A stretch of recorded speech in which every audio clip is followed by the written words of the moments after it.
small groups of people in cities, or creating their own like little real estate development projects on the edge of existing cities, with you know new financial protocols in mind, with new payment systems that don't scalp constantly, 1 to 2% off of their payments.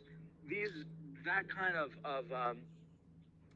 pattern is sort of being suggested, and I'm sort of more focused on maybe something bigger, which is it'd be cool to have a nice new city in the United States that focused on new living systems, technological systems, not having any particulate matter in the air, everything being basically electric, not having combustion in the air or dust, heavy dusts.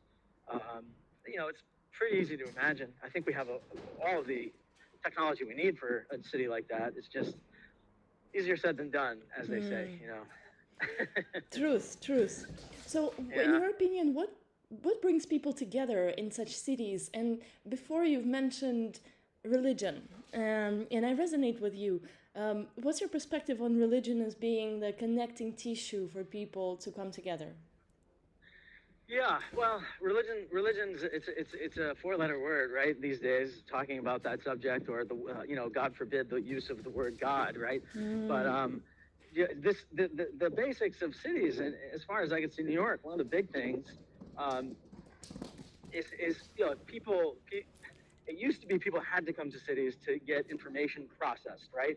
Now with the internet and remote everything, you see in the past literally 5 years, some of the biggest financial companies and insurance companies and all these companies not merely moving their back office spaces to places like Utah and other inexpensive jurisdictions in the U.S., but they're literally moving all of their offices down to Florida. People are wherever it's cheap, they're moving because they realize they can get a lot of their work done. So the narrative of work needing to be done in cities is kind of out the door. But there is one real narrative that's going to change. Knock on wood, I hope it will change, which is people need to couple and meet each other, essentially forming social bonds, sexual bonds, and then eventually, whether it's contractual, marriage or not, you're going to have children. And that's a lot of what cities still are functionally there and going to be there for a long time to do. New York is still full of young people. Young people want to come to cities, meet each other, date, all that. Mm-hmm. And then, of course, there's culture, right? Going to an actual Broadway show or live music. I went to Burning Man, but I've never been to a music festival in my life. And it's because music comes to New York. Right. I can go in one evening and I can see whatever music I want. And often enough, I can see some of the greatest talent in a small club where the people are right in front of me and I'm interacting with them for whatever, $20, $30. I don't need a VIP pass, right? It's just, this is what cities do. And that's why cities are so great. So there's live culture, which is a wonderful thing, and there's just live connection, right?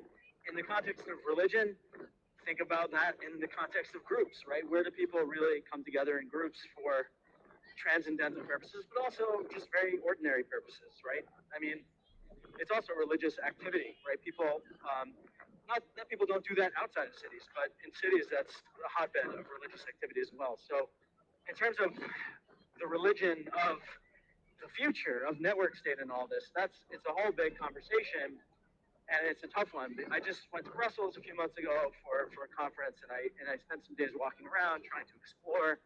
And you can see that Europe, just like the United States, is very without religion. There's a lot of empty churches and a few people in some of them. And then the question is, how are people going to relate to one another in the future? Is everything going to just be hyper materialism?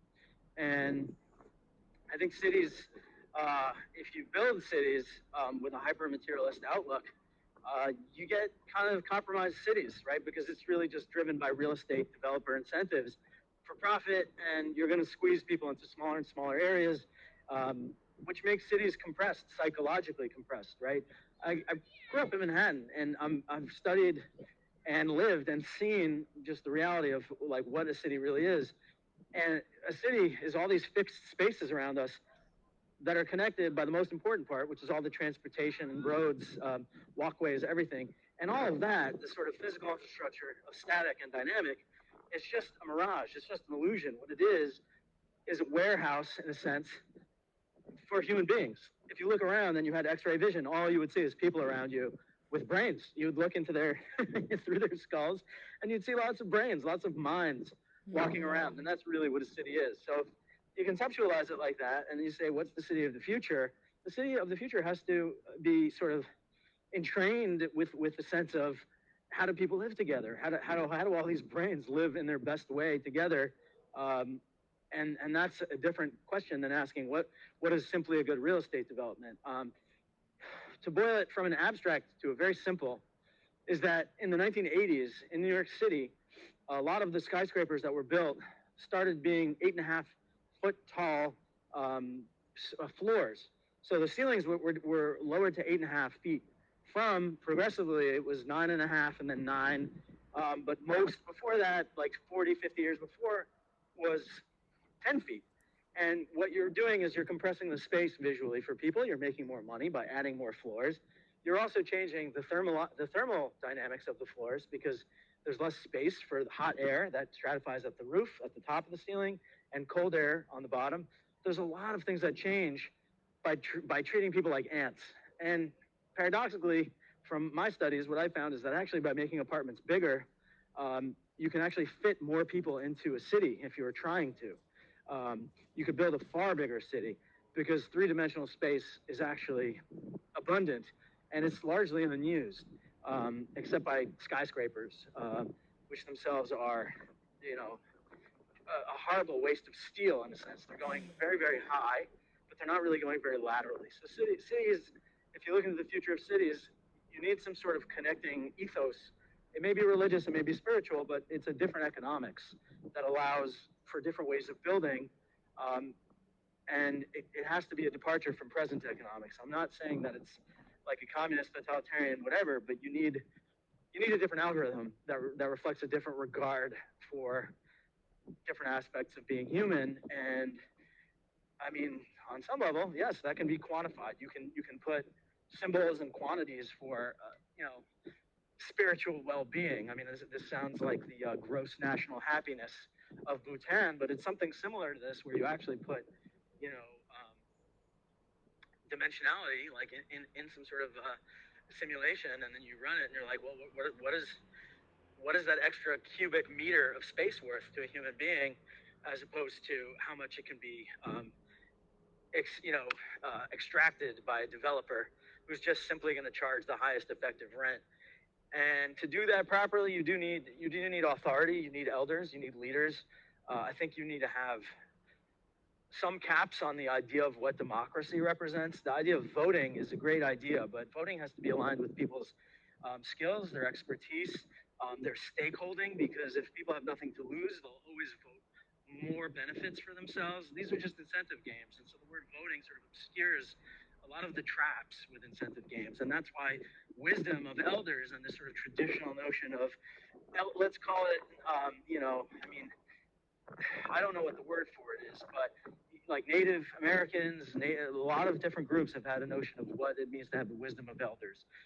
Nowadays, because of our decrepit society, people are starting to refer to the term gerontocracy, and that's also its own problem. But that's when you have this sort of endless control by people with more resources that happen to be aging and accumulating compound interest and just stacking and using all of their extra income to just get and accumulate more power. The two are at odds, right? The wisdom of the elders with the idea of gerontocracy are at odds with one another. But there has to be room for wisdom, not just this sort of religious devotion to this sort of jargonized word of voting, voting, voting. It's voting it can be good, but it's a tool, and the question is how is the tool used? So you have to really drill into the details. But anytime you have this aesthetics of wisdom, beauty, ugliness, you're gonna have good and evil. You're gonna have value judgments being made, and if you have people supporting those value judgments, you can call it a tribe, you can call it a group, you can call it a network state that is a religious network state, but it has leadership, and that also implies a whole bunch of other social topography, and that's what a religion looks like. That religion is also just a word from a social level. And of course, that comes with existential belief and all this other stuff. So to build a city with a religion, I mean, it's a tough call. There's a lot of great movies. I think what was that? I forgot the movie with. Oh man. Anyway, I'm going on and on. but it is a topic that I find fascinating. How do people relate to one another in the so-called future, where there's a lot of technology and a Right. lot of traps, you know? Yes, and I guess that would be the last question, or second to last. What's your perspective on healthcare in an ideal future state? What is healthcare to you? What works for you? And I see you're in a park now. What's the lifestyle that brings up better health? Yeah, it's a great question, you know, and it's oh man, growing up in New York and also around a lot of people in the longevity space, I've talked to them for decades.